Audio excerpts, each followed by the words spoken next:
Power Shift, the BRICS Plus effect.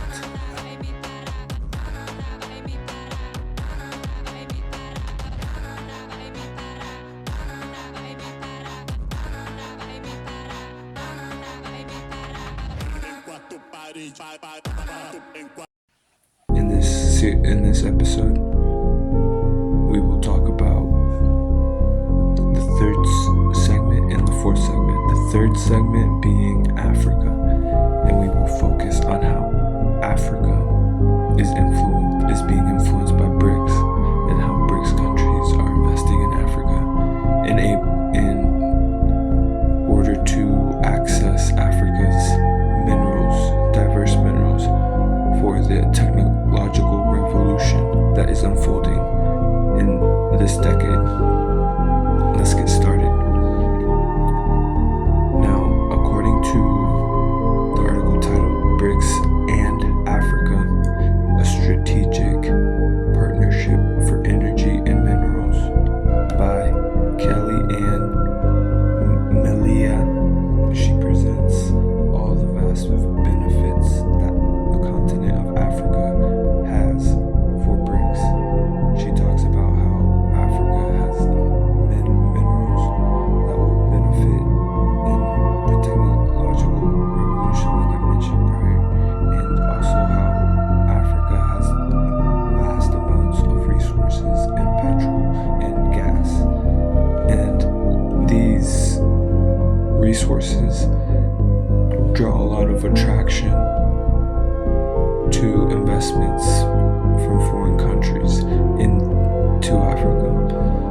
And we will see how BRICS countries are taking steps to obtain these minerals and these vast resources that Africa has.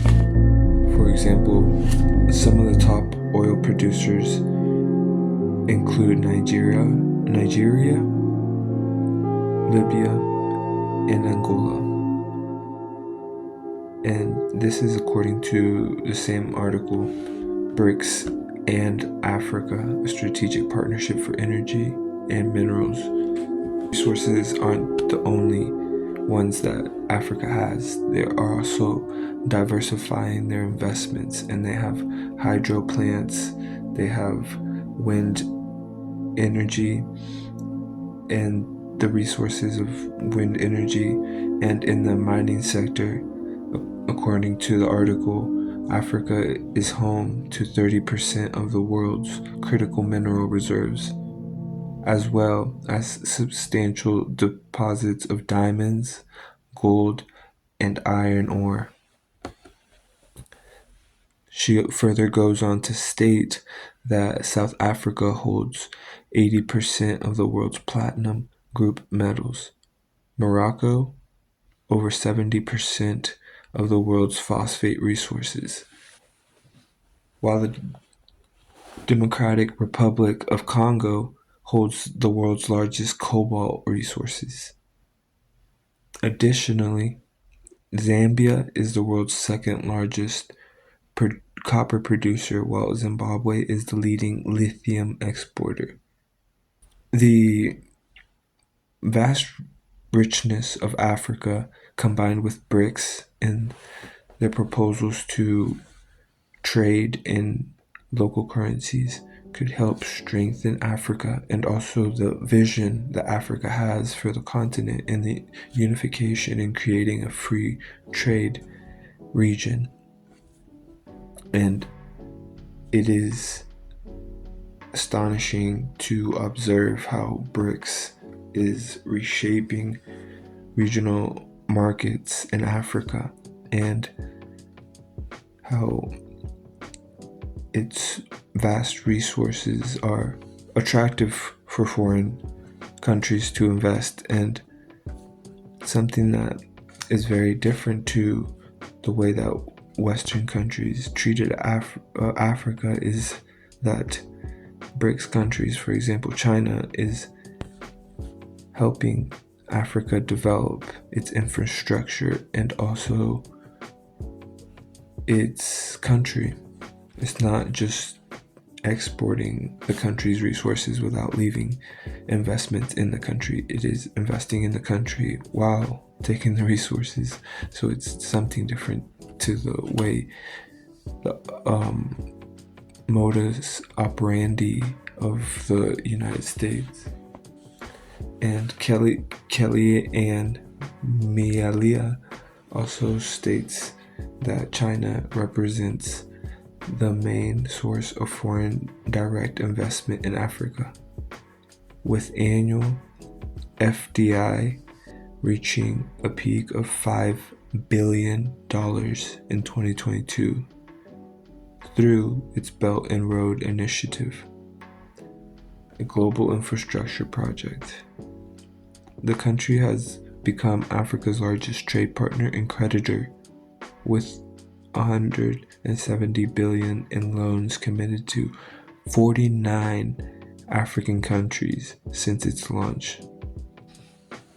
And then she also states that the targeted sectors are energy, mining, and infrastructure. Like I was stating, China is investing in Africa's development of infrastructure, building railways.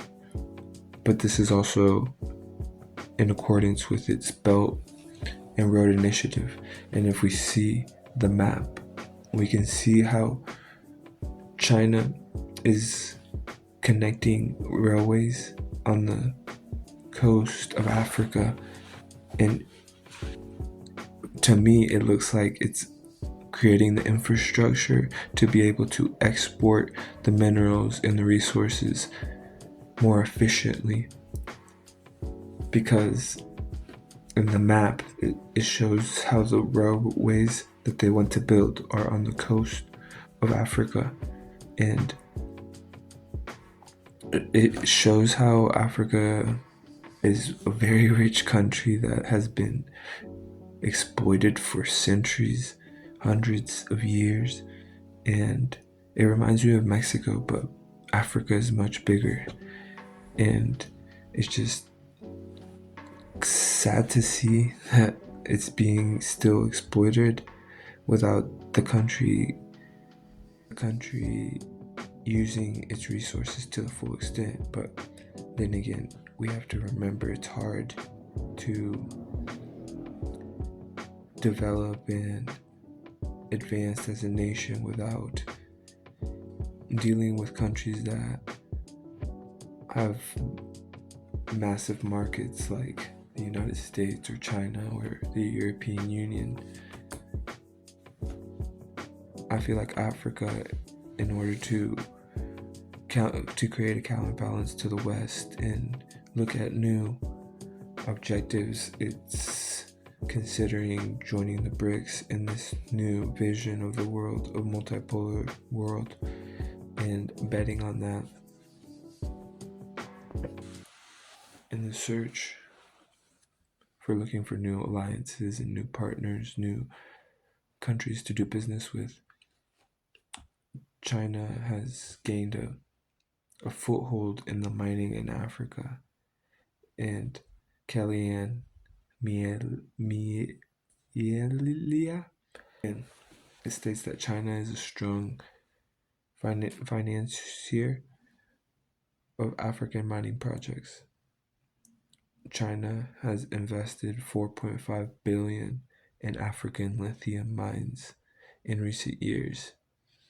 It's invested in 15 of the Democratic Republic of Congo's 17 cobalt mines, and purchases 1/3 of the continent's mineral and metal sales.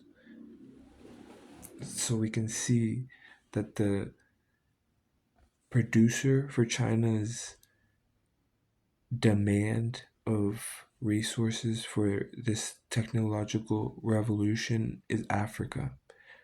The majority of lithium and minerals that are going to be needed for technological revolution and AI and robotics come from Africa, and they can be imported from Africa. And it is fascinating to be able to observe these regional interactions between the BRICS and Africa, and how, in order to create an alternative to Western led institutions, BRICS countries are investing in Africa and different projects like the Belt Road Initiative that China has to help ease the transition in the technological age, because we are in a stage of transitioning worldwide. But looking through the different segments and dissecting how BRICS is reestablishing regional markets, it is quite fascinating to observe. Even though the media, mainstream media, will downplay BRICS all the time, but the fascinating thing of BRICS is that we are taking steps to create an alternative to the Western-led system that has failed the world for far enough. Now, speaking of BRICS, Kellyanne states that the new development bank of BRICS has agreed to finance South African infrastructure projects with a loan approved of $1 billion to South Africa. That isn't it. Also, it agreed to loan $200 million in financing support for infrastructure and sustainable projects in Egypt, and in ZAR $18.5 billion loan to support South Africa's Transnet restore rail networks in the country. These initiatives and these loans evidence how BRICS is investing in the infrastructure of Africa. Yes, it might be to export all the resources and also exploit the country, but it is getting developed as a country. And sometimes, like, we think here in Mexico, it's like we wish the mining companies would invest in the development of Mexico more. It's like these Chinese companies are doing it, but these Western companies, they tend to exploit, and then that country stays poor. But if the country's people go to the United States for the American dream, oh, now it's bad. Now we can't have immigrants because why don't they get their country to be better? It's like, bro, you've exploited us so long that we can't develop our country. And that's what leads to all this frustration. And we can't develop, we can't immigrate to the United States. It's like we're trapped. We're doomed to fail. I feel like Africa is taking great steps in getting closer to the BRICS and BRICS countries and BRICS transactions. This shift in the regional market in Africa is something to analyze and keep an eye on. Not just Africa, but the different regions that I've spoken and mentioned, such as the Middle East and Asia. Now, continuing on Africa, the article BRICS Expansion: What's Africa's Role in the Global Order by Isaac Kaladezi. He mentions in the section, what does BRICS offer Africa? He quotes that BRICS is bringing a new dynamic that Africans have not seen for some time. Remember, the Africans were dealing with an old system, a system that they have known through slavery, slave trade, colonialism, imperialism, and all of those, according to Nid Mancho. And it's fascinating how he puts it. It's like, yes, he's right. Africans are tired of the same exploitation of the West, and they're looking for new alternatives, new modus operandis, new ways of functioning and existing as a country. And in Africa, they're looking at a vision where existing as a whole continent, and that's a force to be reckoned with if Africa was to unite. Khalid also also mentions how Nidmancho said that Russia is coming with a lot of proposals for Africans, and I think that it has worked for some countries like Egypt with the energy and gas plant, he said, referring to the El Daba nuclear plant, which has been called the largest project of Russian-Egyptian cooperation since the 1950s. And he's also, Nidmancho also is quoted in the article for saying, and China is luring Africa with the fact that they are not coming with the colonial tendencies. They are coming to play business. And they are proposing the economy which Africa needs very much. Now, these BRICS countries treating Africa and countries in Africa as equals shows that the modus operandi is different. Yes, there is that fear of China and their power and their might, wanting to become that new hegemonic state. However, we must stop that and achieve a multipolar world, because that is a reasonable solution for all countries. Now, if a new hegemonic country rises to power, that there's fears and there's risks that come with all that as well. With great power comes great responsibility, like they told Batman, right? Or like they told Spider-Man.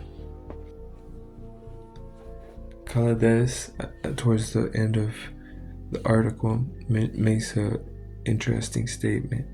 He also references the power of the Chinese mass production and their ability to produce at cheap rates, and how they can invade markets and also run local businesses out of business because they sell their products at cheaper price and they produce a lot more faster. And Africa has taken certain measures to protect its national local business so it doesn't get invaded by the Chinese mass production. And that's something that I see a lot of countries having issues with, is China's invasive way of functioning. And the area that I've seen it most is in the fishing sector, how they get close to national fishing borders and regions, and they fish from other countries. They steal basically their fish and those countries' fishes. And that's just one example of China's invasive business strategies. They have a lot of them. Another one would be a copycat system, where they copy other technological advancements and they steal them and they call them their own. It's an interesting culture, that of the copycat system. But all in all, BRICS is providing an alternative for Africa and its development and going forward, and it seems to draw Africa's attention more than the Westernized system that has long exploited them and not developed the country at all. But speaking of more benefits that the BRICS would gain from having Africa in their hand, in their palm of their hand, would be, for example, that there's significant graphite reserves in Mozambique and Tanzania. Also, there's good lithium reserves in Zimbabwe, Zambia, and the Democratic Republic of Congo. And these minerals are essential for EV batteries, solar panels, electric grids, and steel manufacturing. Now, Africa provides BRICS with a field where they can experiment their alternative currencies in their transactions and local currencies. For example, several African nations are actively negotiating with BRICS to use local currencies like the yuan, or in the future they could use the BRICS settlement system for commodity trade. And if the BRICS was to establish a currency, then officially they could use the BRICS currency. There is a payment system in Africa that strengthens local currencies, and that's the Pan-African Payment and Settlement System, PAPSS for abbreviation. And it is quietly being integrated into BRICS currency plans, reducing SWIFT dependence. It's integrating this payment system that Africa already has into BRICS, and it is doing transactions, and all not depending on the US dollar. And this is defeating what we once thought of total dependence on the US dollar, on these SWIFT organizations that have long failed the developing nations and only favored the developed nations. So essentially, BRICS is providing a path for Africa that they had never imagined before. BRICS, however, and its countries are providing new hope, new alternatives. And for example, China has built 6,000 kilometers of African railways, 80 ports, including Djibouti, Lamu in Kenya, and Port Sudan modernization. And they also have helped build over 13,000 kilometers of highways, fiber optic corridors connecting East and Southern Africa. That's not all. India is funding East African digital infrastructure through the Asian Africa Growth Corridor. Russia has restarted nuclear cooperation with Egypt, El Daba nuclear plant, for example, like I mentioned earlier. And the United Arab Emirates and Saudi Arabia, the new BRICS Plus members, are investing in Red Sea ports, fintech, and green hydrogen hubs.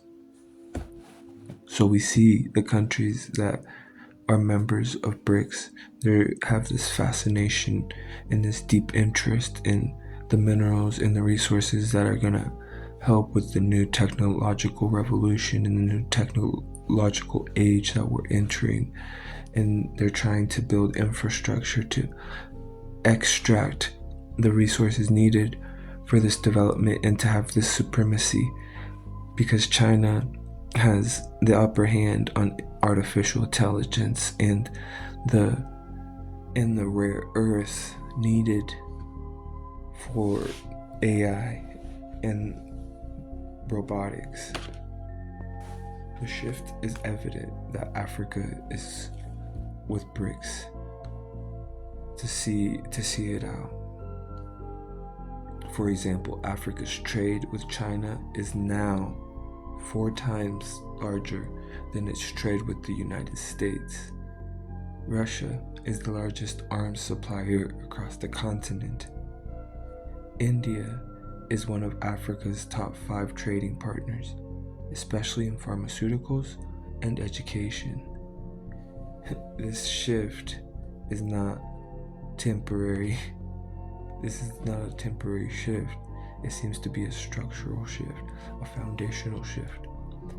In new alliances, new business partners, BRICS is reshaping the regional market in Africa completely. And it is understandable because there's a lot of resources, a lot of richness that still is in Africa, and everybody still wants it. Everybody wants to get their hands on those resources. Yeah, they're getting the nickel on the buck, right? But they're also getting infrastructure development, something that will help them in the long run. Maybe in the long run they nationalize their resources and they cut everyone off, but they'll have all that development. So maybe they're thinking on that too. We just have to observe how Africa moves. They have all their cards on the table. They have all their cards on their hands. They have options. They have resources. The thing that I would like to see is for all these extremist groups to just quit doing everything that divides Africa and unite. It would be great for Africa and BRICS. BRICS is not just influencing the Middle East, Asia, and Africa like we've discussed. It's also influencing Latin America. And this is where it hits me hardest because it's the region where I live and it's where I'm from. I'm from Mexico, so Latin America and the BRICS is a touchy subject because, we have the United States and their Monroe Doctrine where they think that they own the Western Hemisphere. So we have to deal with all that, and we can weigh the alternatives, but considering them is unthinkable, especially for Mexico being the neighbor of the United States. That's unthinkable. Latin America is more than just Mexico. It includes South America as well. And we can see a shift happening in the regional markets of South America. Also, the alliances, the vision that they have for their countries in South America. Latin America is experiencing a shift. We are getting tired of the Western-led systems, the Western institutions, the Eurocentric ideologies. We are looking for our benefits without total dependence on the United States and the EU and their allies, because they seem to only want us for our resources and not help develop our countries. And yet when we immigrate to their countries that are rich and they provide the dream, they call us animals, and they use this populist rhetoric to dehumanize us. Yet if we look at other alternatives, we're used as communist, socialist, when we're just looking on the betterment of our nation and logically at the assessment of the situations in which alliances provide better options. BRICS wants to reshape regional markets as well as international markets. Venezuela is one of the countries with the biggest oil reserves worldwide. Yes, they have tensions right now with the United States. Venezuela is having its conflicts right now, and it can't freely experiment in this free trade with the somewhat embargo that the United States has on it. But in the article, South America ready to accept the BRICS payment system, Venud Ditsua goes into depth into how if the BRICS sets up their new payment system, BRICS Pay, and if South American countries started to use it, this would be a massive blow to the US dollar and the hegemonic stance of the US dollar. However, first of all, the BRICS Pay hasn't been built yet, and I think it will be electronic, so that is a huge risk factor. But imagine if Africa and South America both jumped on this BRICS Pay. It would totally be a knockout blow to the US dollar and the current global economic system. Yes, it's very interdependent, very globalized, but that doesn't mean it can't fall, it can't be taken down. It is wonderful to see how the BRICS is providing an alternative to the US in the Western-led system, how it's challenging the whole foundation, yet the media will say that the BRICS is not being efficient or say this, that. However, the actions that the BRICS is doing in BRICS countries far weigh out what the media says. Now, BRICS payment is a great alternative, but it will take time to develop, to see, to really analyze where they're going. In the article, Why Are Latin American Dictators Seeking Membership in BRICS Plus by Brian Berg, Christopher Hernandez Roy, Ruby Bledsoe, and Henry Zeimer, they state that where the BRICS Plus have been most successful at finding common ground is in efforts towards building an alternative financial architecture to the US dollar. Countries have a variety of reasons for supporting such moves to end the dollar's status as the global reserve currency.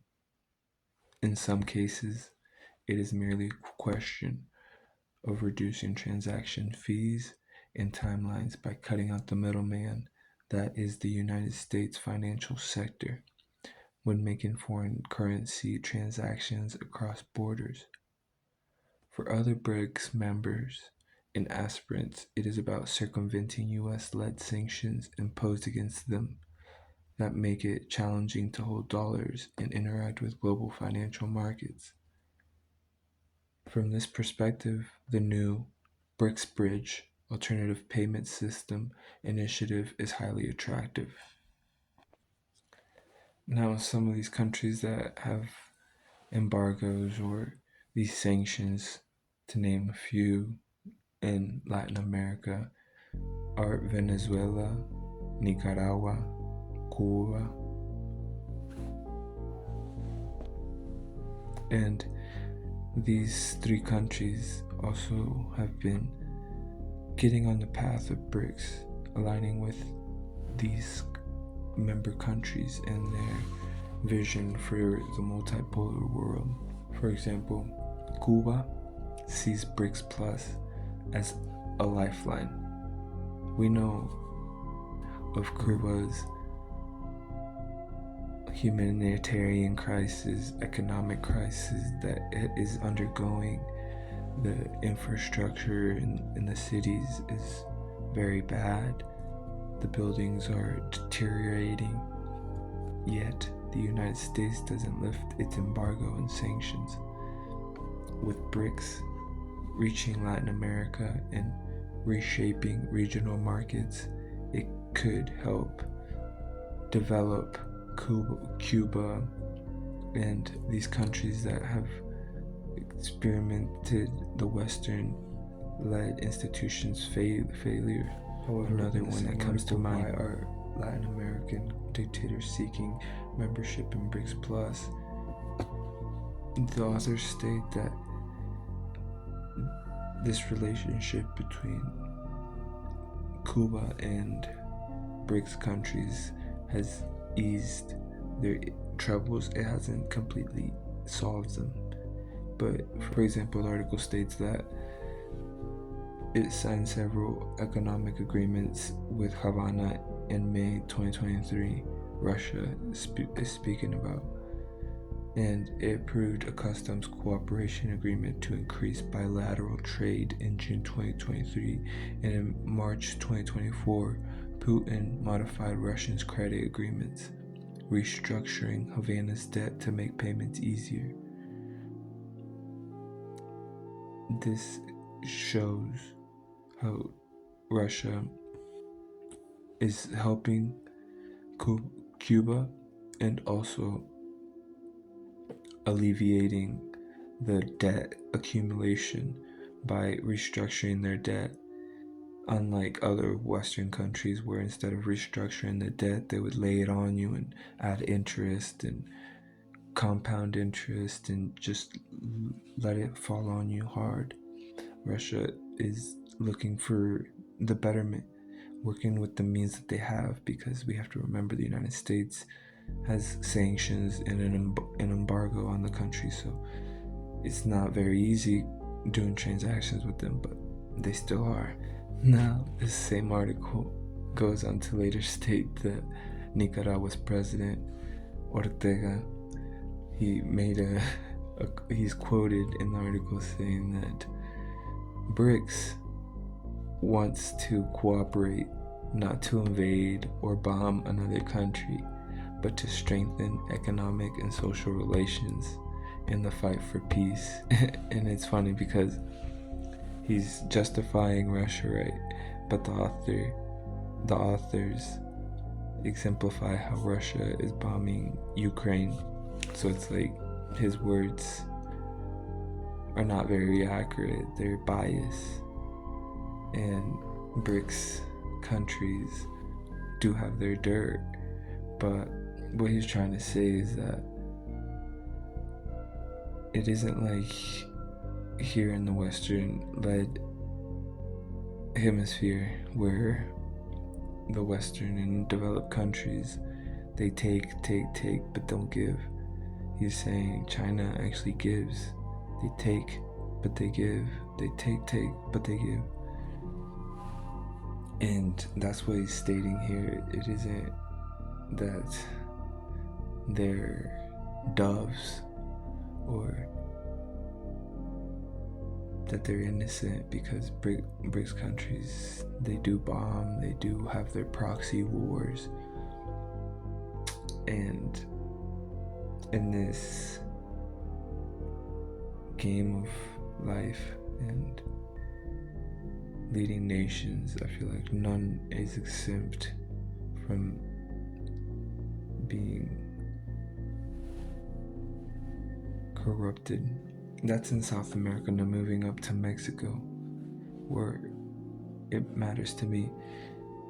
It is frustrating because here in Mexico we're tied so heavily to the United States. More than 80% of our exports are to the United States, and we're also trapped in the agreement with the United States and Canada. So we have certain quotas we have to meet, and also our options of joining the BRICS are pretty slim to none, because the United States would definitely not allow that. Although Mexico has been trading refined oil with BRICS aligned buyers, and also this shows how Mexico also wants to diversify their transactions, their business dealings. However, it isn't so easy being a neighbor of the United States, and also the stepping grounds of the United States as they see it with the Monroe Doctrine. And in general, whether it be Mexico, Cuba, Venezuela, Nicaragua, these countries that are aligning with BRICS, we can see that there's a desire to shift the path that we're on because we're tired of the Western-led institutions. And it isn't just here in Latin America, like we've seen. So is Africa, so is Asia, so is the Middle East. And we're seeking a new multipolar world. BRICS, even though it came about from an economist in 2001, how far it's come and how much it's advanced, I feel like it's underestimated, it's understated, and it's under-talked about because it is shifting global structures.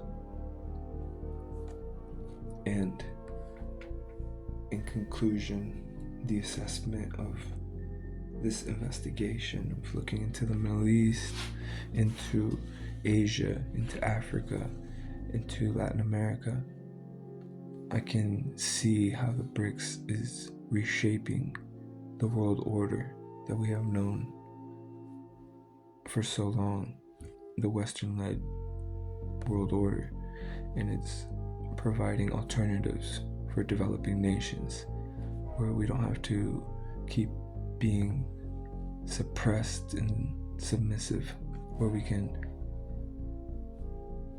own up that sovereignty that we have, that freedom to choose.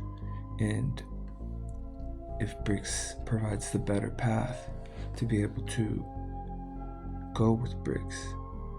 And not just that, it is fascinating to just observe how BRICS is becoming a force to be reckoned with. Financially, it's gaining more influence, more power, a bigger voice.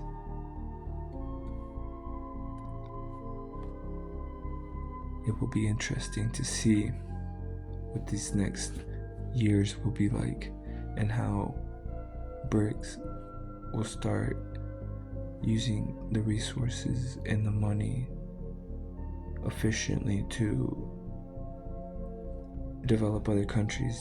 Yes, to get resources, but also to better those countries and lift them out of poverty so those people don't have to immigrate or migrate, so they don't have to migrate to other countries in need of a better life or a better standard of living.